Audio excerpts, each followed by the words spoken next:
জাতীয় মসজিদ বায়তুল মোকাররমের সাবেক ও বর্তমান দুই খতিবের সমর্থকদের মধ্যে চলছে সংঘর্ষ। সেখানে আছেন সহকর্মী ফেরদৌস রহমান, সরাসরি যুক্ত হচ্ছি তার সাথে।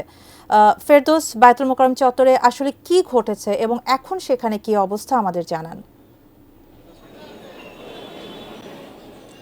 শাহানা, আমরা যতটুকু শুনেছি সেটি সাধারণ মুসল্লিদের বক্তব্য। সাধারণ মুসল্লিরা বলছেন যে আজকে বায়তুল মোকাররমের জুমার নামাজ আদায় করতে তখন তারা এসেছিলেন এবং বায়তুল মোকাররমের মধ্যে স্বাভাবিকভাবে এখন বিগত কয়েকদিন ধরে যে ইমাম নামাজ পড়াচ্ছেন তিনি নামাজ পড়ানো শুরু করেন। এই সময় হঠাৎ করে একটি গ্রুপ, যেটাকে বলা হচ্ছে যে আগের যে বায়তুল মোকাররমের খতিব ছিলেন মৌলানা রুহুল আমিন, তার সমর্থক এবং তার সমর্থনে যারা এসেছেন ইমাম, এখানকার সাধারণ মুসলিমদের বক্তব্য হচ্ছে যে তারা হলো গোপালগঞ্জ অঞ্চল থেকে বিভিন্ন কওমি মাদ্রাসার যে শিক্ষার্থীরা, তাদেরকে নিয়ে এসে অতর্কিতে তারা মুসল্লিদের উপরে হামলা চালান এবং সেখান থেকে ইমাম সাহেবকে জোর করে নামিয়ে দেওয়ার চেষ্টা করেন। তারা জোর করে নামিয়ে দিলে দুই গ্রুপের মধ্যে সংঘর্ষ বাধে এবং মসজিদের ভেতরেও তারা ব্যাপক ভাঙচুর চালিয়েছে।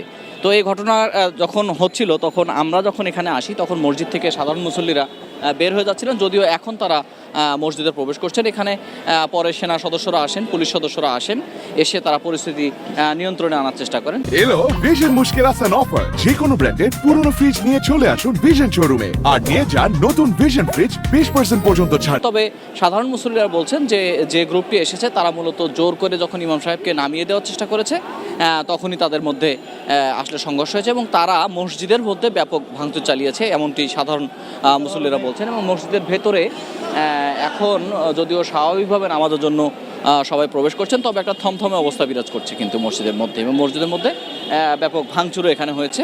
আর আমি দাঁড়িয়ে আছি বায়তুল মোকাররমের উত্তর গেটের, অর্থাৎ মসজিদের ঠিক বেদিটাতে দাঁড়িয়ে আছি। আর সড়কে সেনাবাহিনী এবং পুলিশ সদস্যদের অবস্থান রয়েছে। মসজিদের ভেতরে কি চিত্র বা কি হচ্ছে সেটি আমরা দেখতে কিছুক্ষণের মধ্যে যাব। তবে মুসল্লিরা কিন্তু এই মুহূর্তে ফিরে আসছেন, তারা কিন্তু কিছুক্ষণ আগেও বের হয়ে গেছিলেন। তারা বলছেন যে হামলা করে তারা বায়তুল মোকাররমের ভেতরে যত যারা ছিল সবাইকেই তারা আঘাত করেছেন এবং কয়েকজন আহত আমরা দেখতে পেয়েছি যে মুখে বা চোখে আঘাত লেগেছে, এরকম কয়েকজন ব্যক্তির সাথে আমাদের কথা হয়েছে, তারাও আমাদের ঠিক একই রকম কথা বলছিলেন। এবং এই মুহূর্তে বলছেন যে গ্রুপটি হামলা চালিয়েছে তারা মুসল্লিদের প্রতিরোধের মুখে তারা বের হয়ে গেছে এবং পরিস্থিতি এখন কিছুটা হলেও নিয়ন্ত্রণে আসছে।